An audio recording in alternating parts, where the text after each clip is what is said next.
Everybody, welcome back to Bucks Beat, episode 155 today. We're going to dive into the game of the week in college football. No surprise what that is, right? Top 10 matchup, number 7 Georgia taking on number 5 Ole Miss. Now, last season, the Rebels won in Oxford, and the Ole Miss students stormed the field in celebration, maybe because 2 years ago in Athens, Bulldogs destroyed the Rebels 52-17. So Kirby, Smart, and Lane Kiffin are now 1-1 against each other. The big rubber match coming up here in this one. And know this, too. These two former coordinators, they were busy competing against each other on Nick Saban's staff at Alabama every day at practice. So these two guys were going at it, trying to get the best of each other. This, if you hadn't realized, is a big-time college football matchup. Lane knows Kirby's defensive scheme. He knows it better than anybody coaching in college football right now. And Kirby knows Lane's offensive scheme as well as any coach in college football. So no secrets here. These guys know each other like the back of their hand. Although Coach Kiffin is trying to get in Kirby's head because he's trying to get Kirby to think, okay, which one of these quarterbacks is Ole Miss going with in the game? Is it Austin Simmons, the starter at the beginning of the season, or is it Trinidad Chambliss? Is he still the man? And Kirby's floating it out there. Okay, who's going to take the snaps? Educated guess here says Trinidad Chambliss has played well enough to keep the job while Austin Simmons has been out with this injured ankle. Trinidad has started 4 games, and he's passed for 300-plus 3 times. He's run for over 100 yards in one of those games.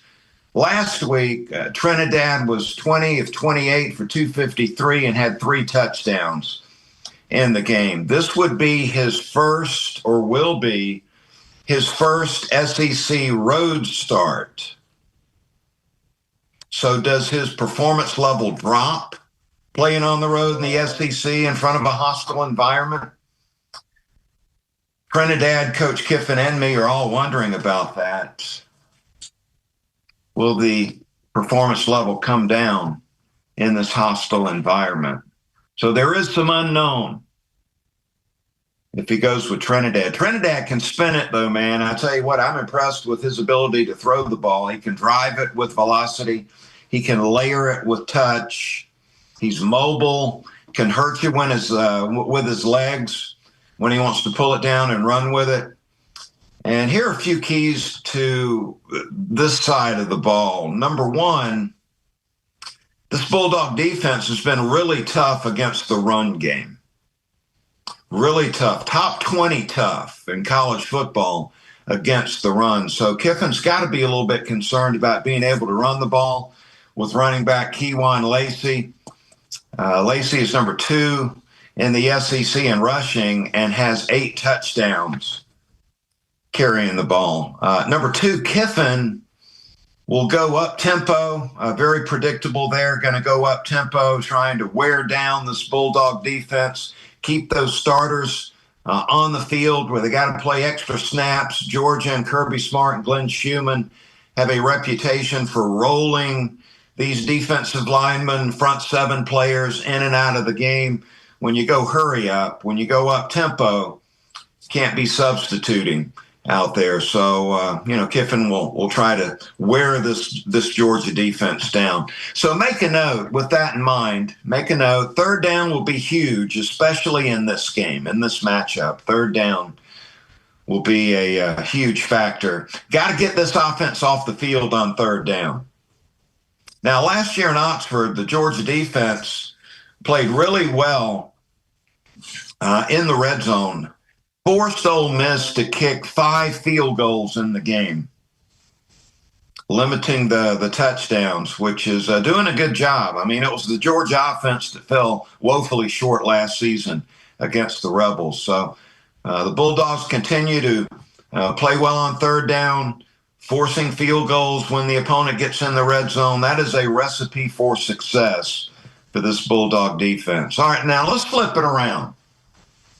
Take a look at the Georgia offense and the Ole Miss defense. This is the headline on this side of the ball. The Rebels have struggled to stop the running game this season. Kentucky ran for $170 on Ole Miss. Arkansas rushed for over 200 plus against Ole Miss. So Mike Bobo's focused on getting the run game going in this matchup. Pound Ole Miss with the run game. When you can do that, Georgia can control the clock, the time of possession, and keep that dangerous Ole Miss offense over on the sideline. That is a recipe for success there. Good news on the offensive line report. Left tackle Monroe Freeling is not listed on the injury report, so he's a full go this week at left tackle. Now, at right tackle, both Ernest Green and Juan Gaston are practicing and listed as probable in the game. Is it true we may see Ernest Green back on the field again? He's had this lingering back problem for weeks, and Juan Gaston has really stepped in and done a good job on a bad ankle. So both those guys are listed as probable. Speaking of the offensive line, let me give a big shout out to offensive line coach Stacy Searles for doing an outstanding job. Bulldogs have had 6 different offensive line groups start in their 6 games. So every game, as far as the starters go, a different starting offensive line group. And also Searles is having to play 3 freshmen on the offensive line this year. Well done, Coach Searles. Way to get these young pups coached up. I think you're doing an excellent job. Now, the question is Chauncey Bowens and that calf ready to carry a big load in this game? His calf dinged up. Coach Smart says he's been repping at practice this week, which is obviously good news. He only had 11 snaps against Auburn. Nate Frazier could step up with a big performance against Ole Miss. Been waiting on this all year long. Or could it be Josh McCray, who's really been limited as a short yardage goal line back? Could he get more carries? His role could be expanded if Bowens is limited in this matchup. And by the way, whatever happened to Roderick Robinson? Does anybody know? I mean, was it a hamstring? Is that still lingering? And Dwight Phillips looked really good early in the season. He's been limited with an ankle problem. Is he ready to get some carries? So a lot of question marks at the running back spot. By the way, as we spoke about last week, look for more of the 12 personnel grouping. Oscar Delp and Lawson Lucky, 2 tight ends, versatile tight ends on the field at the same time, helping you run block and then helping as a receiver in the passing game. As far as Gunner Stockton's plan goes, play clean, all right? Play clean. Limit the bad plays.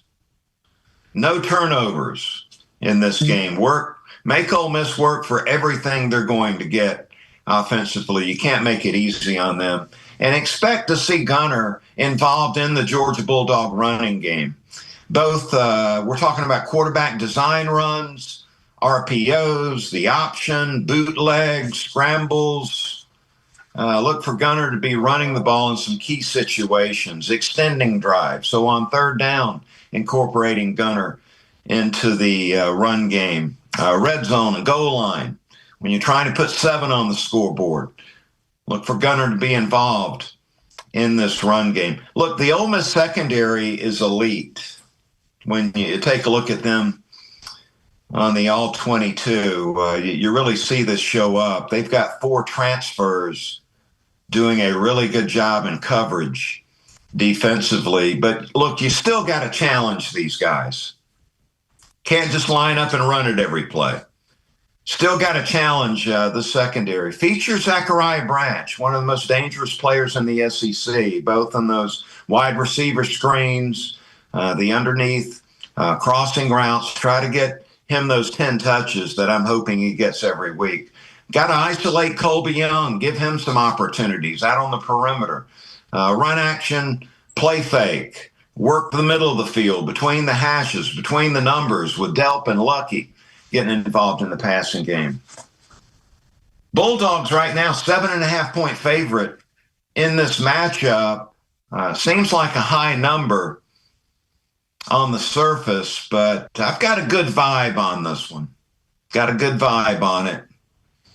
And so I'm going Georgia 31, Ole Miss 17, as the Bulldogs continue to do some really good work in the SEC.